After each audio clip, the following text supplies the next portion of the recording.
सम्राट अशोक की जयंती के बहाने खुलकर दिख रहा भाजपा और जदयू की तकरार। बीते शुक्रवार को भाजपा ने सम्राट अशोक की जयंती मनाई तो आज दूसरे दिन श्री कृष्ण मेमोरियल हॉल में जदयू द्वारा सम्राट अशोक की जयंती मनाई गई। सम्राट अशोक की जयंती के बहाने खुलकर जदयू नेताओं ने भाजपा पर प्रहार किया। जदयू नेता शब्दों के तीर छोड़ने में कोई भी नेता पीछे नहीं रहे।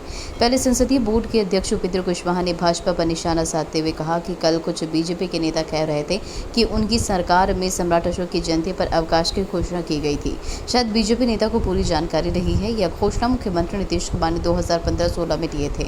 उस वक्त भाजपा से गठबंधन नहीं था और उसी वक्त से अवकाश का फैसला लिया गया था। उपेंद्र कुशवाहा इतने में नहीं रुके। उन्होंने कहा कि बिना सोचे समझे झंडा उठाइएगा तो दुर्गति हो रही है और आगे भी दुर्गति होती रहेगी। जातीय जनगणना के मुद्दे हो या विशेष राज्य दर्जा की बात हो, पूरे सभा में सभी नेता भाजपा को घेरने का काम करते हैं। अंत में उपेंद्र कुशवाहा ने कहा, चाहे कुछ भी हो जाए, नेतृत्व से हम समझौता नहीं कर सकते हैं। बिहार में नीतीश कुमार के नेतृत्व में सरकार चल रही है, आगे भी चलेगी, इस पर कोई समझौता नहीं होगा।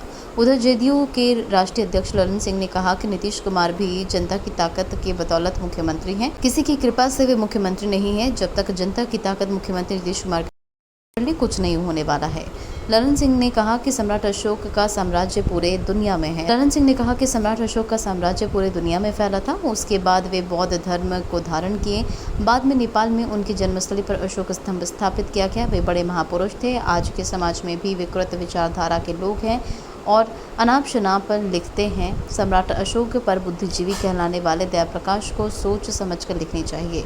सीएम नीतीश कुमार भी सम्राट अशोक के धरोहर को आगे बढ़ाने का काम कर रहे हैं। सीएम नीतीश ने जो काम किया है उसको सभी जानते हैं। समाज के निर्माण में नीतीश कुमार का अहम योगदान है और वो आगे भी दे रहे हैं। जातीय जनगणना समय की मांग है, इसलिए इसको करने की ज़रूरत है। उन्होंने कहा कि जातीय जनगणना को लेकर जदयू लगातार मांग कर रही है और आगे भी इस मांग को लेकर बढ़ने का काम करेंगे। विधानमंडल से सर्वसम्मति से पारित होने के बाद भी इसको कराया नहीं जा रहा है। ये सामाजिक न्याय के हित में जातीय जनगणना है। किस जाति की क्या आबादी है, इसकी भी जानकारी सभी को होनी चाहिए।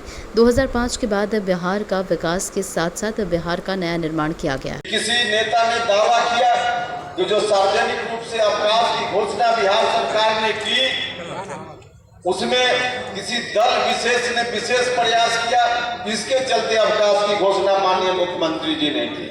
अब उनको पता भी शायद नहीं ठीक से है या तारीख भी उन्होंने नहीं देखी और ऐसे ही बयान दे दिया। भाई और मित्रों, जिस वक्त आदरणीय नेता नीतीश कुमार जी के नेतृत्व में बिहार सरकार ने सार्वजनिक अवकाश घोषित करने का फैसला किया था, उस वक्त भारतीय जनता पार्टी की मदद से सरकार नहीं चल रही थी। उस समय जो सरकार थी, जनता दल यूनाइटेड अलग गठबंधन में उस समय सरकार चला रही थी और उस सरकार के मुखिया नीतीश कुमार जी ने तब निर्णय लिया। कुछ लोग बिना सोचे समझे झंडा उठा लेते हैं। बिना सोचे समझे झंडा उठाइएगा तो दुर्गति हो रही है और आगे भी दुर्गति होती रहेगी। और हम जब भारत सरकार में मंत्री थे, उस वक्त मंत्री थे 2018 में, तब उस समय भारतीय जनता पार्टी के एक बहुत बड़े नेता, जो आज भी बड़े नेता हैं और भारत सरकार की मंत्री परिषद के सदस्य हैं, उस समय उन्होंने कहा था, उसी वक्त कहा था कि 2021 में जो जनरल सेंसस होगा उसके साथ जात की गिनती हम कराएंगे।